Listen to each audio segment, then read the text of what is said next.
Hello and welcome back to another video. I'm so glad you're here. On this channel, I talk about news, controversies, and drama on the bookish side of the internet, and I certainly hope you will stick around.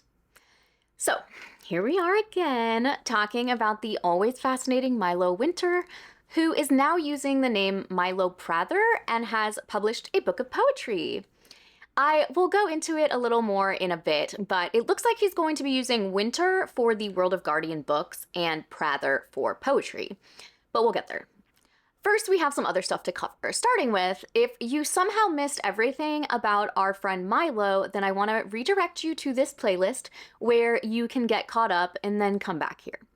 But for those of you who have watched those videos or know about the subject, we're still just going to back up and refresh our memories. So last time we talked, Milo wrote a long essay using forest fires as a metaphor for the backlash he received for writing a bad book, and also genuinely raising the alarm about actual environmental issues, which is neat, although the accuracy of some statements in there has been questioned. And at the end of it, he used the essay to come out as a trans man. As a cis straight woman who has never needed to come out about anything, I would never tell someone when or how is the correct way to come out. And even as just like a person, I don't think it's anyone's place to be policing that. But several folks pointed out that it seemed like opportunistic timing. You know, Milo writes his first piece after months of silence when hundreds, if not thousands of people are waiting for answers from him, and he sort of like redirects the conversation. I don't want anyone to twist my words. I am fully neutral on the timing and manner of his coming out. I don't think that is for anyone else to decide. I am simply sharing the opinions of others for an alternate point of view. Now, to be quite honest, my opinion is that, like, outside of him coming out, the essay was way too long and incredibly boring. No one asked for my opinion, and, you know, that was really just a refresher on the last thing we talked about. So, just a few days after my last video about Milo, he posted some cheeky little TikToks. Let's take a look. They do sleep a lot, but it's good to get their sleep. Maybe that's because I wasn't sleeping enough. Like, it's like an RPG game where you go from like one end to one checkpoint to another. Though I felt like this is too convenient that Atlas also has a checkpoint. Bah!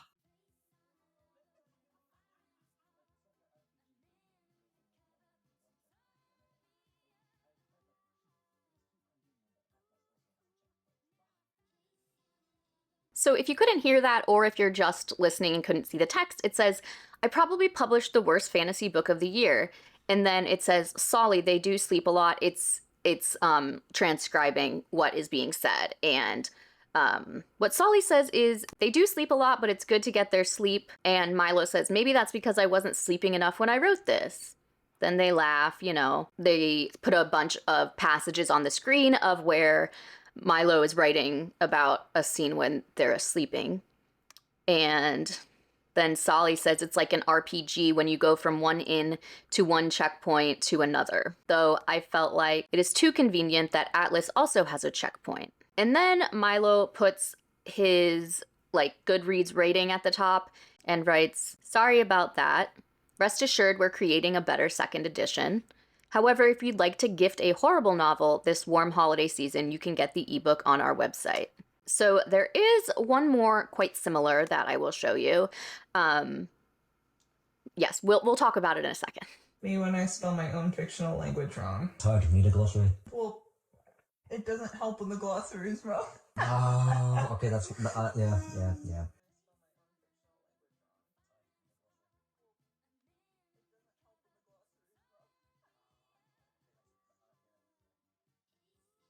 And so again, this one, if you couldn't understand, Milo, me when I spell my own fictional language wrong. And Solly says, it's hard, we need a glossary. And Milo says, it doesn't help when the glossary is wrong. No, okay, that's yeah. And then we go into the same thing with the showing the Goodreads review, like with the ratings and everything.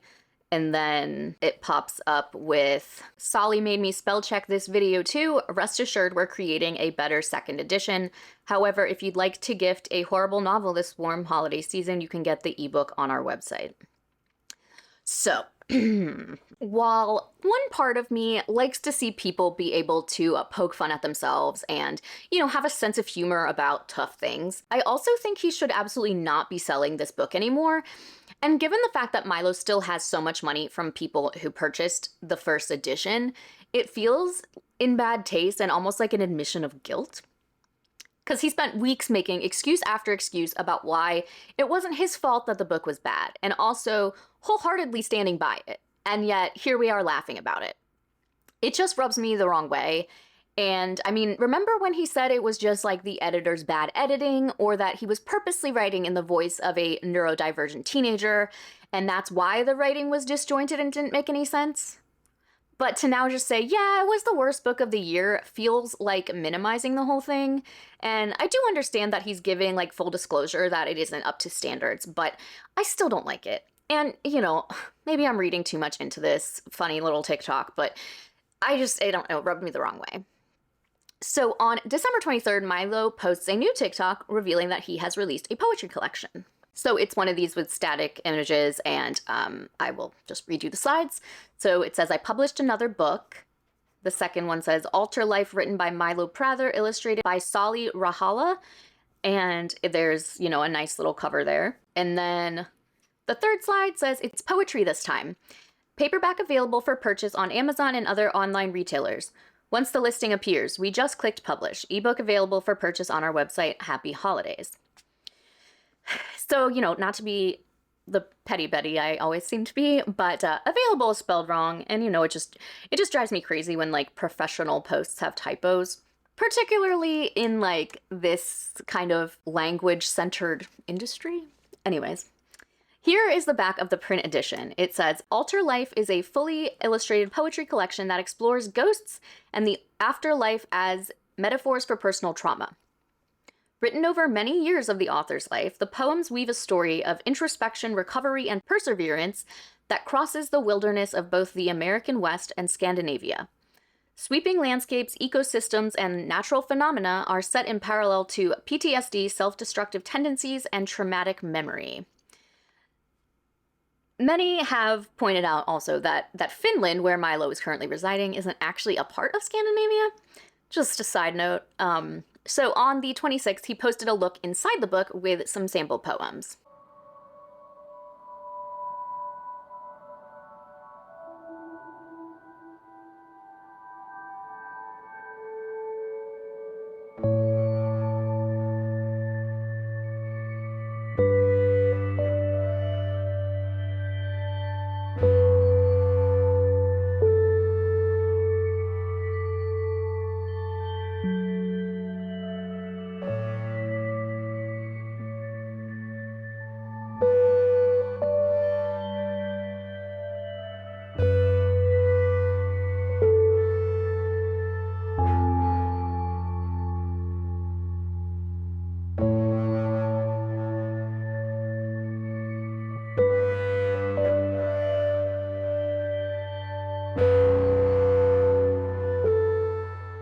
And if you are just listening, it just shows examples of a few of the poems, which, you can always pause to read them if you want to, but I'm not really going to get into, dissecting them or anything.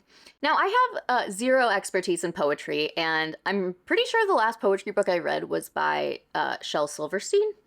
So I'm not here to provide objective criticism, and I will link a video by the channel SBU English Club, who does a fantastic job actually critiquing the poems, but through a subjective lens. I think this reads like someone who hasn't actually absorbed any of the feedback that was given by critics. I am well aware that poetry and prose are different things, and that like being bad at one doesn't necessarily mean you'll be bad at the other. However, this again reads like it didn't have an editor, or any editing that was done by yes men. I would love to hear critiques from anyone else who could provide an educated and nuanced point of view, but again, as a layperson, I don't understand anything he's trying to say with this. And that is completely ignoring all of the like glaring grammatical errors, but no need to dive in too deep there. So in this next TikTok, we can see some of the illustrations, and those are stunning. Again, if you are just listening, this is just a peek inside the book at the illustrations on the pages with the poems.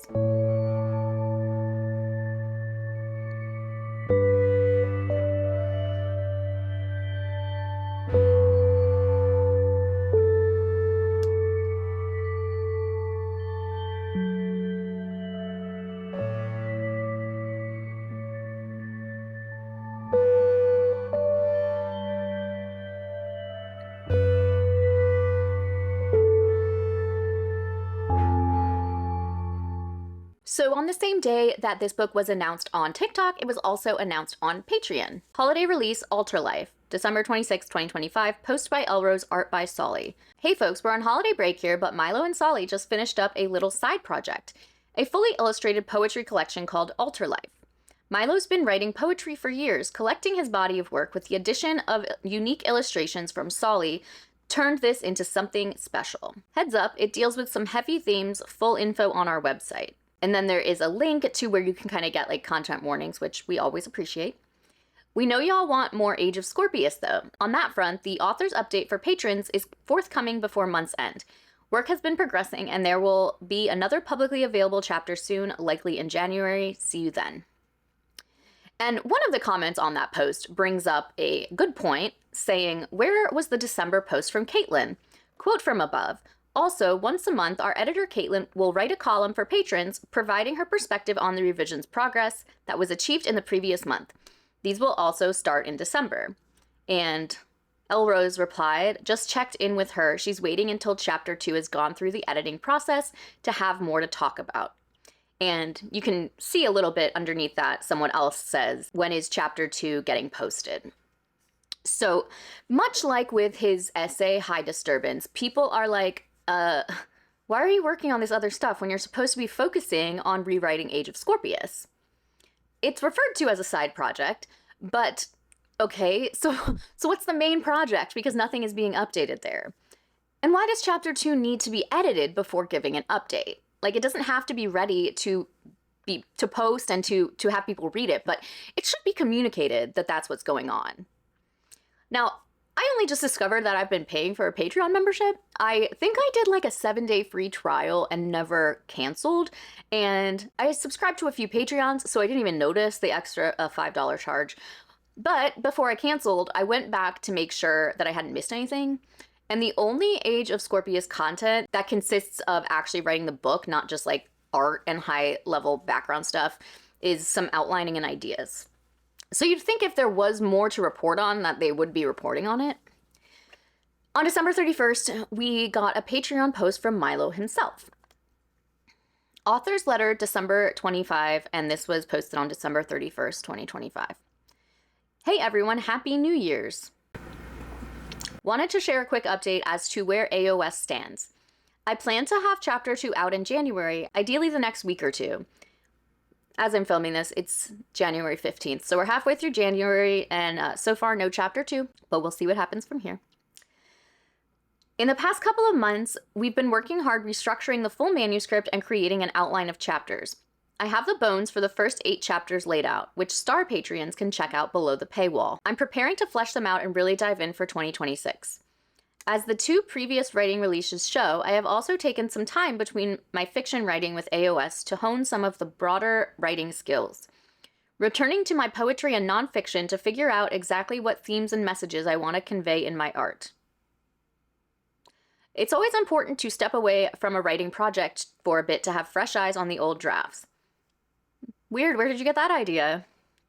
I'm glad I took the time to do so while working on Alterlife, as I'm feeling refreshed and ready to make strides with AOS 2nd edition. Thank you all for your tremendous patience and support. I know it's been a long road, crossing fingers for a smoother year ahead. For patrons, here's the outline for chapters 3 through 8 of the revised edition. Chapter 1 is out, chapter 2 outline you can see in this post, and there's a link. Still subject to change, and there's a few places that aren't fully defined, and heads up, big spoilers ahead in case you'd rather be surprised by what gets changed. And then, links to all that, but not important for my purposes. So this doesn't say a whole lot, and I think I would be a bit frustrated if I was one of the people awaiting the release of Age of Scorpius, and as is often the case, it all comes back to money. he still has a lot of money from people who pre-ordered the first edition. And although he has offered refunds, I think with the pace he's writing, he needs to refund everyone without exception and not be tied to a timeline. That's just my opinion, and I really think it would take so much pressure off his back. One last thing on Patreon. A poll was posted to Moon tier members. It says, Moon patron check-in. This was on January 6th. Hello, Moon patrons. Thank you so much for all your support. I noticed lately we've had lower engagement than usual. Could be nothing. I know people's available free time fluctuates, but I wanted to check in with everyone on how the $5 tier posts were treating y'all. Here's a poll. Select as many options as apply to you, and feel free to leave more of your thoughts in the comments. Polls open until the 23rd. Until it closes or there's a clear winner, I'll keep going with the current plan. So the options are, I like the current posting plan, I'm just a lurker, keep going. There's specific world-building topics I want to hear about, leave a comment. I want to see new art. I want to see more content from, or at least related to, the second edition. I have no strong opinions, I just want to give support. And lastly, none of these apply, leave a comment to explain, please. And so there's 4 comments. The first person is pretty encouraging, saying they like the artwork, but that the world-building posts are pretty confusing. There's a lot in there, and having to digest it is a lot. And then a couple more with like requests about things they want to see. But this last one is what I want to show, and it says, I came here to see the actual writing of the revised second edition, not the world building or the art, though the art is beautiful, but my focus is the book writing, and I'm still waiting. So as far as I'm concerned, the lack of engagement was inevitable. Much like this last commenter, people joined to see the progress of the rewrite and care a lot less about the art. Of course, that's, overarching, whatever. The in-depth look at world building and the creative process is something that would be a lot more interesting after a quality book is written and people are invested in the story, at least the way I see it. So Milo himself has only actually posted 2 updates since July, and one of those was the high disturbance essay. There are maybe 4 posts that don't have anyone credited to writing it, but the majority are written by Elrose, and there is still art posted weekly by multiple artists. So the team is alive and well, in case anyone was thinking maybe he decided to scale it back after all that. So I briefly mentioned this in my last video, but Milo is now over on Tumblr, and he's opened up to folks who have questions for him. So this is what someone had left for him. It says, Anonymous asks, I noticed that Alterlife is published under Milo Prather, not Winter, and I'm kind of confused. Are you going to be using Milo Winter or Milo Prather for publishing your stuff? One thing to note before I go on, a lot of people have realized that Milo Winter is actually the name of like an illustrator from yesteryear. And so I don't know if that is a reason why, like, going forward maybe, but again, whatever. Just something a lot of people had commented on, so I figured I would mention it here. Yes, that's true. I published under Milo Prather. Prather is my actual surname / autonym. Winter is my pseudonym. Milo is my first chosen name for both my autonym and pseudonym now. My choice to publish Alterlife under Milo Prather versus Winter was a reclamation of my identity with a heavy interpersonal collection of writing. Alterlife embraces who I am as a person, and I want to be able to reconnect with the ghosts I divided myself from because of dissociation. AOS and Guardian will still be published under Milo Winter. I'm just putting it out there that Milo Winter and Milo Prather are the same person. Earlier this year, my dead name was spread to cause harm to me. This was in the middle of my egg cracking. I had my pen name and legal name separate for a reason. I went by Audra instead of my dead name because my dead name made me that uncomfortable. Milo is a comfortable name, so why not use it for both my autonym and pseudonym? I am an enigma. So, the only thing I want to say about this is the mention of his dead name being spread to cause harm. And I want to make sure I phrase this correctly, and I am very sorry if my wording doesn't align with my intention. Dead name is a term used by the trans community to describe their given name at birth. There might be instances of other uses, but the Merriam-Webster dictionary gives this as the definition, so I feel okay saying that is what the term dead name means. Now, by using it in this way, I read this as if he is implying that people were spreading around his dead name after coming out as trans, and that would change how someone would read this sentence. Do I think it's okay to spread around someone's real name when they use a pseudonym? No, not really. But although I never said it, I found it with relative ease while researching for my earlier videos what Milo's given name is. And I want to be clear that I can completely understand feeling extremely uncomfortable with people using what is now his dead name, but at the time, no one was misgendering him because he was still presenting female and using she, her pronouns. I hope that came across how I meant it to and was not like offensive. And if it didn't, I truly apologize. Please know that I stand with the trans community 1,000,000%. I just hope I phrased that in an acceptable way. So another person commented, will the revised chapter 2 be uploaded to Patreon, and if so, when?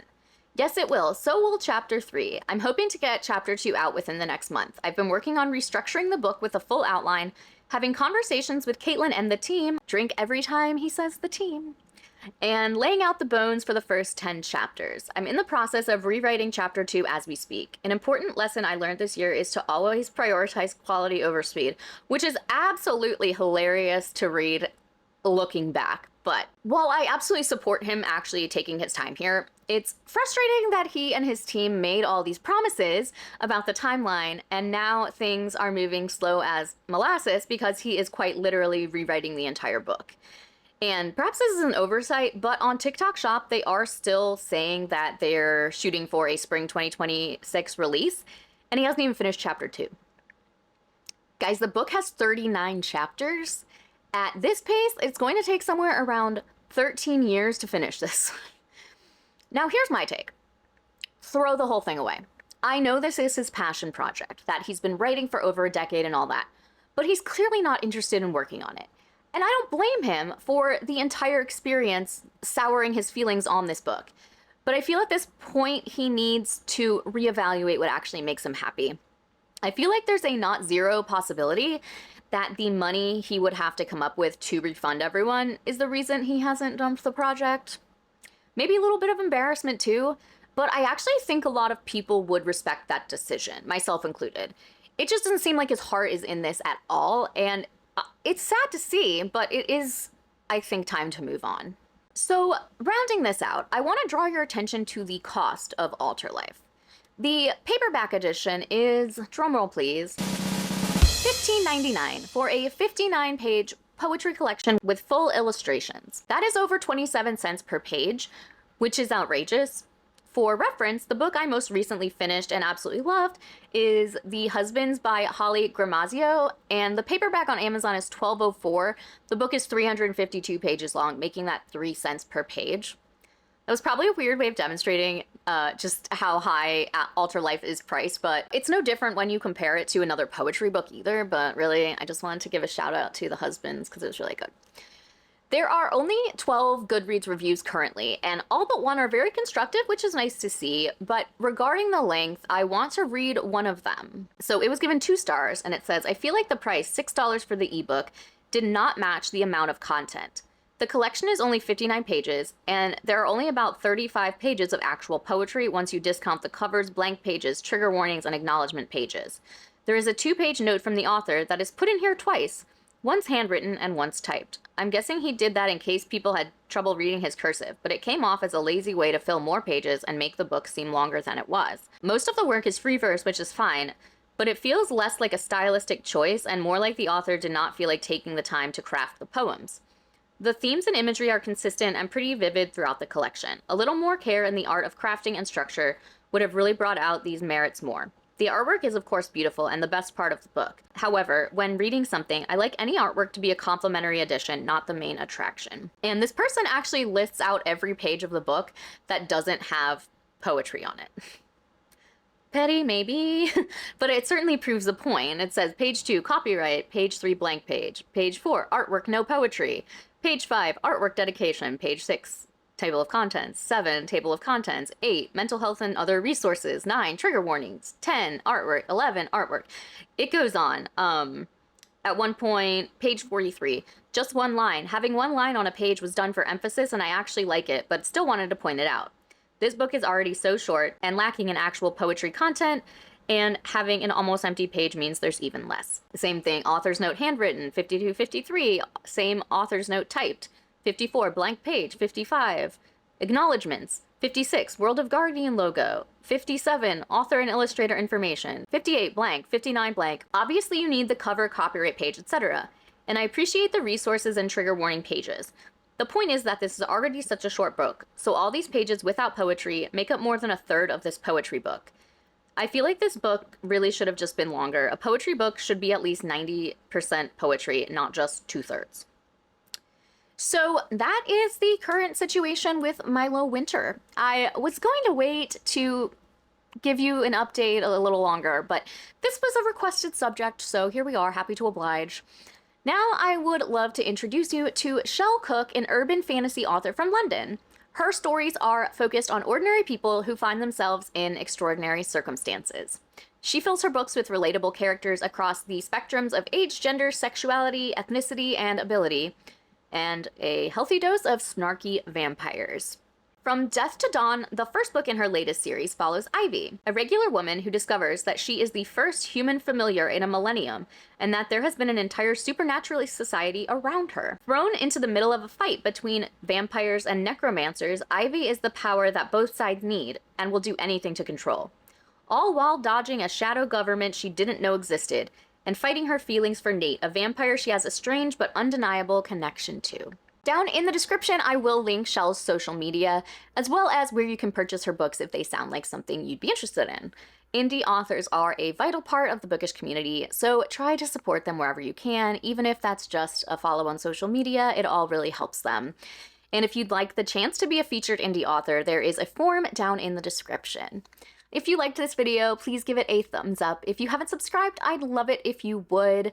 Check out my Bindery page if you'd like to support me over there. We do have our book club meeting coming up, and anyone is welcome to join, whether or not you read the book. Our book for January is Broken Country by Claire Leslie Hall. If you'd like more information, just send me an email or check out my Bindery page. It's all over there. And yeah, I hope you liked this, and I will see you in the next one. Bye!